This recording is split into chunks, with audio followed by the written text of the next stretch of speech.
मित्रांनो, शिक्षण करा, मेहनत करा, परंतु जीवनामध्ये काही ना काहीतरी करा. कारण आजपासून 5 वर्षांनंतर तुम्हाला तुमचे नातेवाईक हे विचारणार नाही तू कसा आहेस, परंतु हे मात्र नक्की विचारतील की तू काय करतोस. त्यावरून तुमची लायकी ठरेल. रामकृष्ण हरी माऊली. मी ज्योतिष आचार्य वेदांत कुलकर्णी आपल्या आपल्या युट्यूब चॅनल स्वामी ज्योतिष ऑफिशियल मध्ये आपले सहर्ष स्वागत करत आहे. मित्रांनो, आपल्याला माहितीच आहे आपण आपल्या या चॅनलवरती प्रत्येक महिन्याचं मासिक राशीफल टाकत असतो. त्या सिरीज मधला आज आपण सप्टेंबर महिन्याचं जे काही मासिक राशीफल आहे ते बघणार आहोत. सर्वप्रथम आपण मेष रास त्यांचं मासिक राशीफल बघत आहोत. हा कार्यक्रम जो काय आहे हा जन्म रास चंद्र राशीवरती अवलंबून आहे. जर आपल्याला चंद्र रास माहिती नसेल तर आपण हा कार्यक्रम चालू नावाच्या राशीप्रमाणे देखील बघू शकता. तसेच आपल्याला जर जन्म कुंडलीवरती मार्गदर्शन हवं असेल, माझा नंबर हा चॅनलच्या डिस्क्रिप्शन मध्ये तसेच या व्हिडिओच्या डिस्क्रिप्शन मध्ये दिलेला आहे, तिथे आपण संपर्क करू शकता. तसेच आपण या व्हिडिओच्या दरम्यान आरोग्यावरती चर्चा करणार आहे.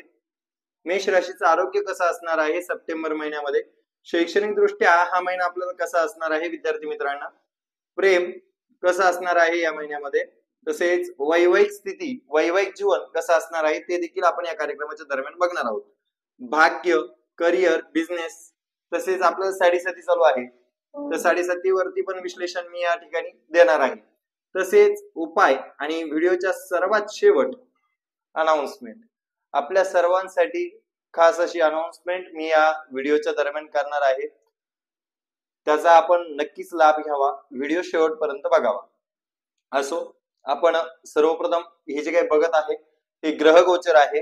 सप्टेंबर महिन्याचं जे काही मासिक ग्रह गोचर आहे, ग्रहांचा ट्रान्झिट आहे ते आपण या ठिकाणी बघणार आहोत. सर्वप्रथम आपली रास मेष रास. सर्वप्रथम आपण बघून घेऊया की कोणता प्लॅनेट हा कोणत्या ठिकाणी आहे. मेष राशीचे जे काही स्वामी आहे ते मंगळ, ते आपल्या षष्टम स्थानामध्ये 6व्या स्थानामध्ये गोचर करत आहे. तसेच आपल्या तृतीय स्थानामध्ये बृहस्पती गुरुदेवता गोचर करत आहे. चतुर्थ स्थानामध्ये शुक्र जो लक्झरीचा कारक आहे असा हा शुक्र गोचर करत आहे. पंचम स्थानामध्ये सूर्य तसेच बुध केतू विराजमान आहेत. तसेच आपल्या 11व्या स्थानामध्ये त्या ठिकाणी राहू देवता विराजमान आहेत. तसेच 12व्या स्थानामध्ये शनी देवता विराजमान आहेत. असो, हे झालं ग्रहांचं गोचर. आता आपण जाणून घेऊया आपलं मेष राशीचं आरोग्य कसं असणार आहे. हे बघा मित्रांनो, ज्यावेळेस आपण आरोग्याचा विचार करतो त्यावेळेस त्या ठिकाणी आपल्याला राशीचा स्वामी तसेच बाकीच्या ग्रहांचं गोचर देखील जाणून घ्यावं लागतं.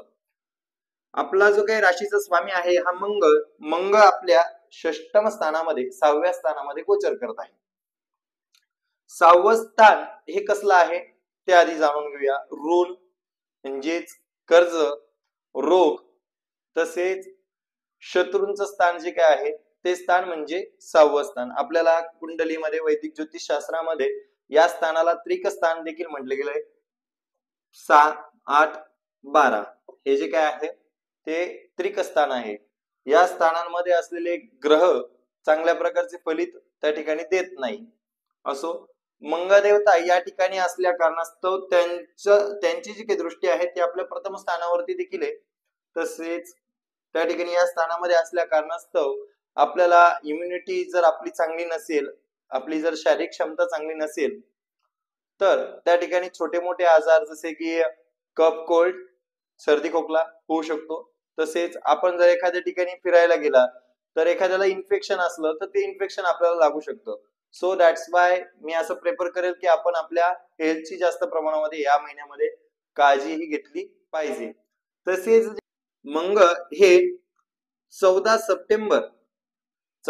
सप्टेंबर रोजी त्यांची जी काही स्थिती आहे, त्यांचं जे काही घर आहे ते बदलणार आहे. ते तूळ राशीमध्ये गोचर करणार आहे.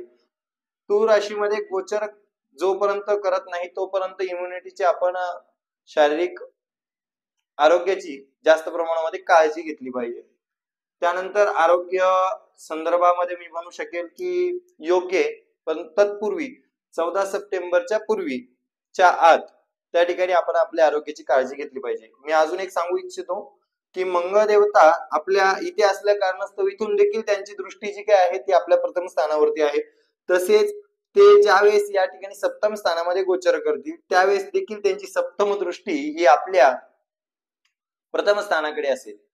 आपला जो काही राग आहे त्या रागावरती आपण कंट्रोल या ठिकाणी केला पाहिजे, की कारण मंगळदेवता हे अग्नी तत्वाचे ग्रह आहे, त्यांची दृष्टी आपल्या व्यक्तिमत्वाच्या स्थानामध्ये आहे. तसे आता 14 सप्टेंबरच्या आत तसेच 14 सप्टेंबर नंतर देखील, त्यामुळे कुठेतरी आपल्यामध्ये ऍग्रेशन असू शकतं.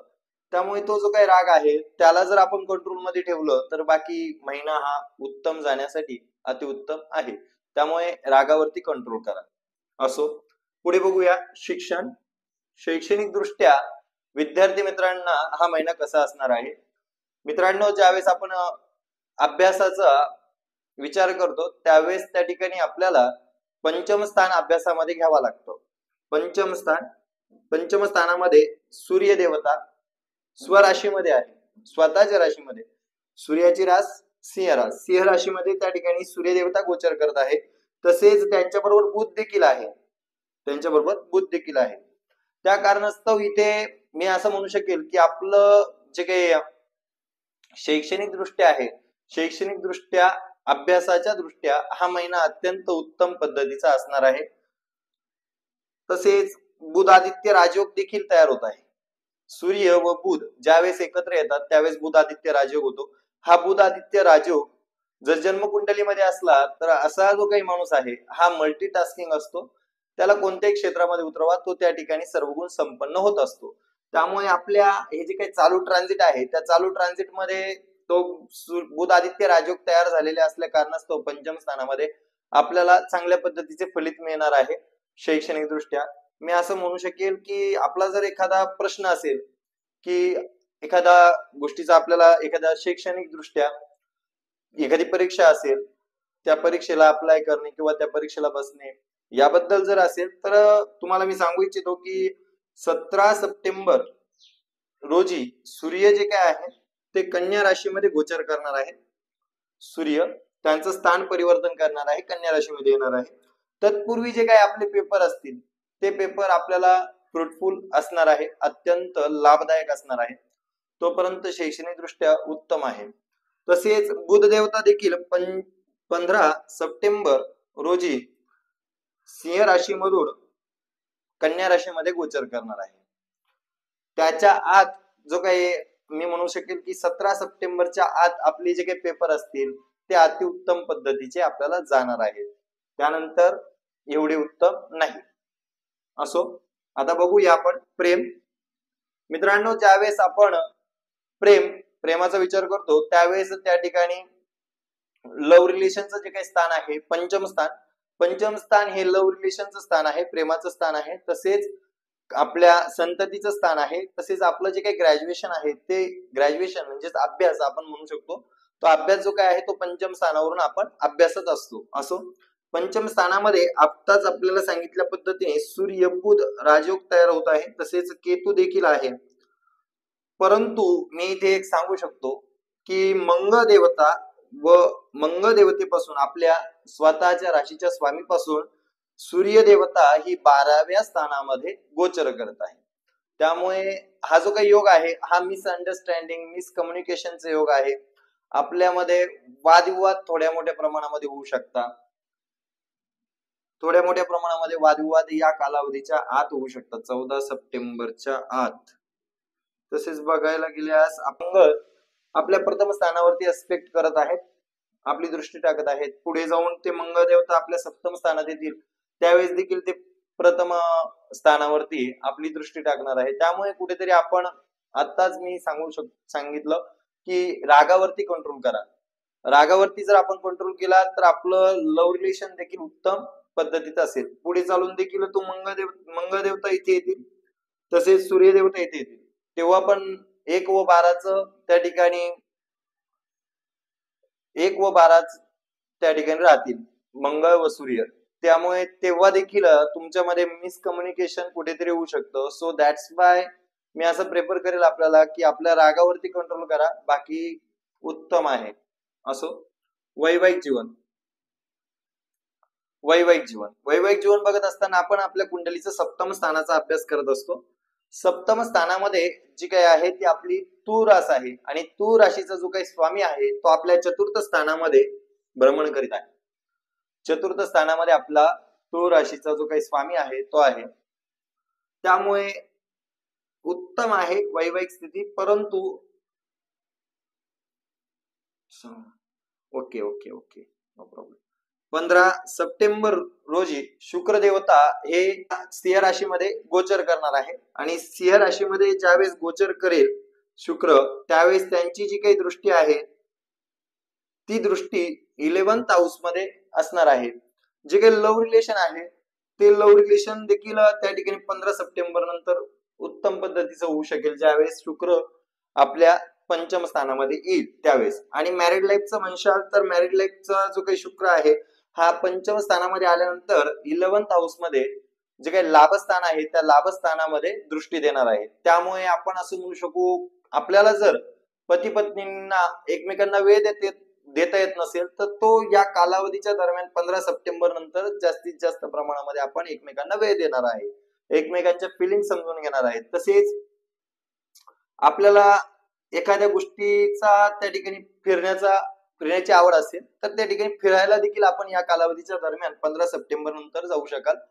तसेच जर एखादी नवीन गोष्ट आपल्याला परचेस करायची असेल तर ती देखील आपण या कालावधीच्या दरम्यान 15 सप्टेंबर नंतरच्या दरम्यान आपण अतिउत्तम पद्धतीमध्ये आपल्याला तो फ्रुटफुल असणार आहे महिना.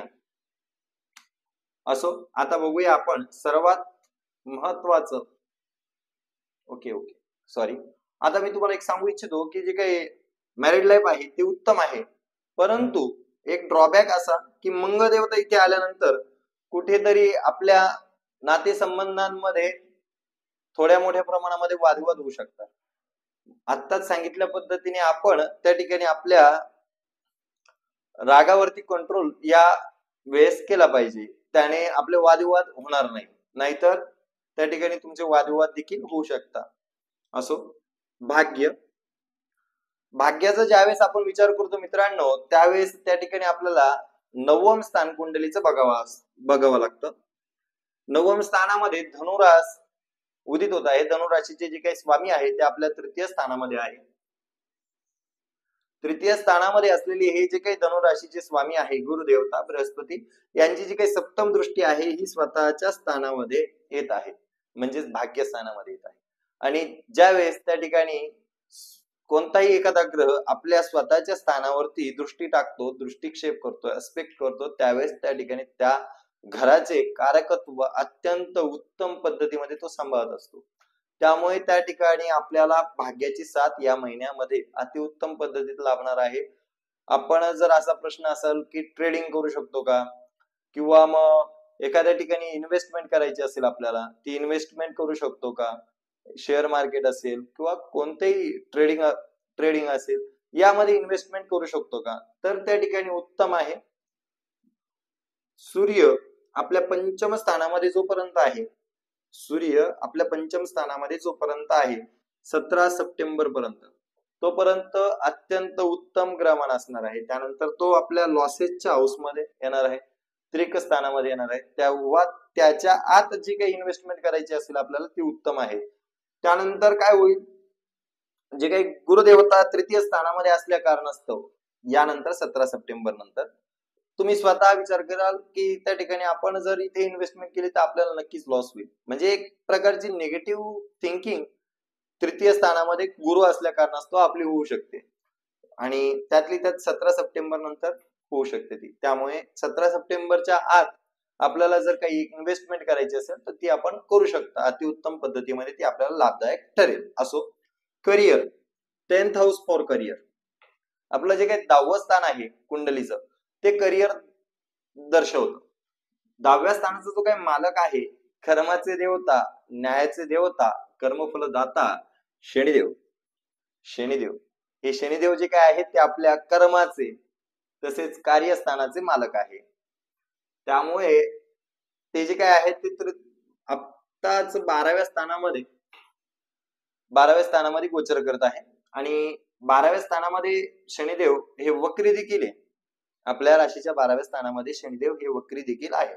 12वे स्थान जे काय आहे ते एमएनसी कंपनीज आपण असं म्हणू शकतो, जे काही मल्टीनॅशनल कंपनीज आहेत, तसेच परदेश आहे, त्या परदेशातून मिळणारे लाभ हे जे काय आहे ते आपण 12व्या स्थानावरून बघत असतो.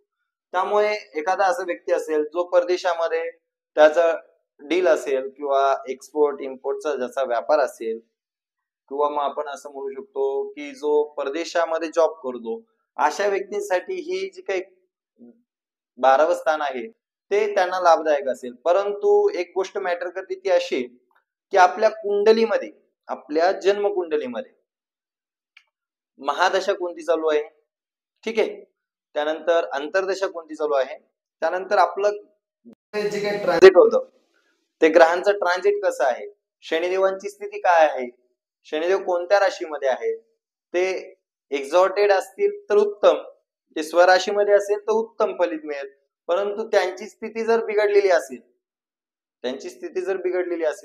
ते जर मेष राशीचे असतील तर, कारण त्या ठिकाणी हा शनी जो काय आहे, हा शनी एक असा प्लॅनेट आहे, हा स्लो मुव्हिंग प्लॅनेट आहे. आणि मग मेष राशीमध्ये जर शनी असला आपल्या जन्मकुंडलीमध्ये, एक छोटस एक्झाम्पल देतोय, तर त्या ठिकाणी तो जो काय आहे तो वक्री होत असतो. आणि मेष राशीचा शनी हा माणसाला उत्तम पद्धतीचे फलित देत नाही. सो दॅट्स वाय आपली कुंडली मॅटर करते. आपल्या कुंडलीमध्ये जर चांगली ग्रहमान असेल ना, तर आपल्याला चांगले फलित या 7.5 मध्ये देखील होणार आहे. आपण 7.5 पण बघत आहे, 7.5 मध्ये होणार आहे.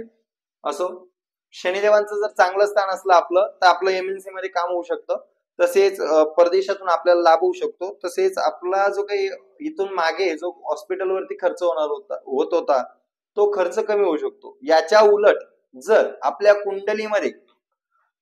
कुंडलीमध्ये जर त्या ठिकाणी शनिदेवांचं स्थान हे वीक असेल, किंवा त्या ठिकाणी शनी आपले चांगल्या स्थानामध्ये स्थित नसतील, तर त्या ठिकाणी आपल्याला वक्री असतील, तर त्या ठिकाणी आपल्याला जो काही कामामध्ये रस राहणार नाही, काम आपण करणार नाही, आळसी, आपल्याला कितीही संधी आल्या तरी सुद्धा आपण ते काम आपण म्हणू शकतो एक्सेप्ट नाही करणार, त्या कामाला आपण लागू नाही होणार. तसेच आपण असं म्हणू शकू की आपल्याला कितीही त्या ठिकाणी संधी आल्या तरी त्या संधी आपण काय करू, गमवत जाऊ, जस्ट बिकॉज ऑफ आपलं शनीचं स्थान जे काय आहे ते चांगलं नसेल तर. असो, आता एक जनरल सांगायला गेल्यास, जर आपल्याला 7.5 आता चालू आहे मेष राशीला, तर जनरली काय होतं या 7.5 मध्ये, फर्स्ट फेज मध्ये पहिलं चरण चालू आहे 7.5चं. माणूस आळशी बनतो, झोपा काढतो, ठीक आहे, कामामध्ये त्याला कोणत्याही प्रकारचं मन लागत नाही, विविध असे हॉस्पिटलवरती खर्च होतात अशा माणसांचे, कारण हे हॉस्पिटलचं देखील स्थान आहे 12वं स्थान. 12व्या स्थानामध्ये ज्यावेळेस त्या ठिकाणी शनी गोचर करतो त्यामुळे त्या ठिकाणी हेल्थवर परिणाम होतो. त्यानंतर बऱ्याचशा अशा गोष्टी आहेत, तुम्हाला जर डिटेल व्हिडिओ हवा असेल फर्स्ट पेज वरती तर तो मी नक्कीच देईल. बऱ्याचशा अशा गोष्टी आहेत की त्या गोष्टींमुळे माणूस हा पूर्णपणे खचून जातो. त्यामुळे त्या ठिकाणी शनीची 7.5 उत्तम आहे जर आपण आळस धरला नाही. शनी हा स्लो मुव्हिंग प्लॅनेट आहे, तो आपल्याकडे बघत असतो आपण काय करतोय, आणि शिवाय त्याला कर्मफलदाता देखील म्हणतोय मी, कर्मफलदाता. तुम्ही जर काही केलंच नाही, नुसते झोपा काढला, तर तुम्हाला कोण देणार आहे, ठीक आहे. त्यामुळे काहीतरी करा, उठा, जागे व्हा. सुरुवातीला मी वाक्य त्यासाठी सांगितलं. असो, त्यामुळे त्या ठिकाणी शनिदेव हे कर्मफलदाता आहेत, त्यामुळे त्यांचं जे काही रिझल्ट आहे हे आपल्या कर्मावरती डिपेंड आहे. मागील जन्मामध्ये आपण जे काही कर्म केले त्या कर्माच्या अनुसारच आपल्या जन्मकुंडलीमध्ये त्या ठिकाणी शनीचं स्थान डिसाइड होतं.